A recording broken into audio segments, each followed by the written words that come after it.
সবাই কথা শুনতে পাচ্ছেন? প্রিয় সহকর্মীবৃন্দ, আজকের এই ফায়ার ড্রিল তথা অগ্নি মহড়ায় আপনাদের স্বাগতম জানাচ্ছি। আমরা এই প্রতিষ্ঠানে কাজ করি, আমাদের দায়িত্ব হলো আমরা এখানে যারা কাজ করি প্রত্যেকের জীবন এবং কর্ম পরিবেশ নিরাপত্তা রাখার দায়িত্ব হচ্ছে আমাদের। প্রত্যেকটা জীবন কিন্তু অনেক মূল্যবান। কি বলেন, জীবন মূল্যবান না?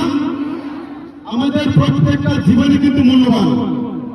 আমরা জানি যদি সম্পদ হারিয়ে যায় অথবা কোনো মালামাল নষ্ট হয়ে যায় সেটা কিন্তু ফিরে পাওয়া যায়। যদি কোনো জীবন চলে যায় কোনো কিছুর বিনিময়ে কিন্তু সেটাকে আর ফিরে পাওয়া। অগ্নি মহড়া বা ফায়ার ড্রিল আমরা কেন করি?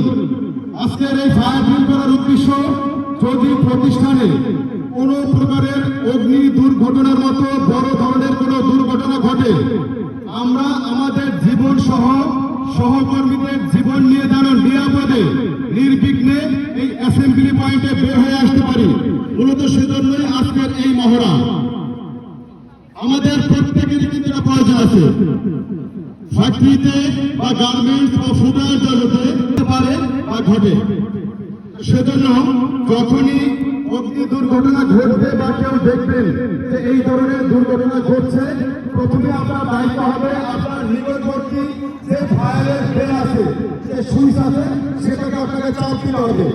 এজন্য কারো অনুমতি নেওয়ার প্রয়োজন আছে?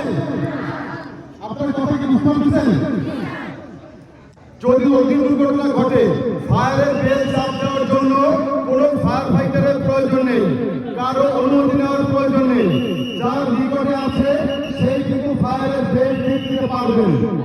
যখন ফায়ারের বেল বাজবে সাথে সাথে আমাদের যারা মেইনটেন্যান্স এবং ইলেকট্রিসিটির দায়িত্ব রয়েছেন তারা সুইচ বন্ধ করে দেবেন। উপস্থিত রয়েছেন তিনি রয়েছেন আমাদের আইসম্যানের সম্মানিত বায়ার, সম্মানিত কাস্টমার মিস্টার কনি সাহেব। আমরা কনি সাহেবের জন্য হাত তালি দেব। আমাদের এই অগ্নি মহড়াটা সরাসরি ব্যাটসম্যান বায়ার কিন্তু দেখবে, এখন লাইভের মাধ্যমে দেখাচ্ছেন।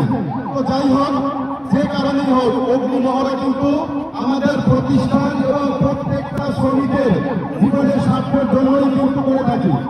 যদি অগ্নিকাণ্ড বা অগ্নি দুর্ঘটনা ঘটে কোনোভাবেই তাড়াহুড়ো করা যাবে না। করা যাবে না।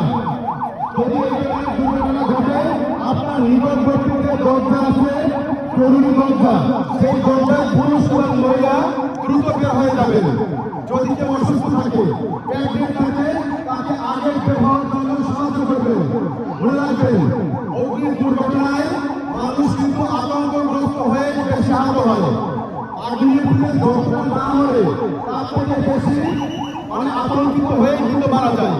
সুতরাং ভয়ের কিছু নাই, জাস্ট একটা মহড়া চলছে, অ্যাম্বুলেন্সে কিভাবে আমরা রুগী নিয়ে যাই সেটা কিন্তু দেখানো হচ্ছে। আপনার টেনশন নেবেন না, আজকে কিন্তু কেউ আহত হয় নাই, সবাই সুন্দর সুশৃঙ্খল ভাবে আপনারা এই অগ্নি মহড়ায় বের হয়ে আসছেন। সেজন্য আপনাদের অনেক ধন্যবাদ জানাচ্ছি। আমি বিশেষভাবে রিকোয়েস্ট করবো, এখানে যারা ফায়ার ফাইটার ফার্স্ট ফাইটার রয়েছেন, আমাদের এই মিটিং এর পরে এই অগ্নি মহড়া শেষ হওয়ার পরে ফায়ার ফাইটার ফার্স্ট ফাইটার এরা ফ্লোরে যাবে না।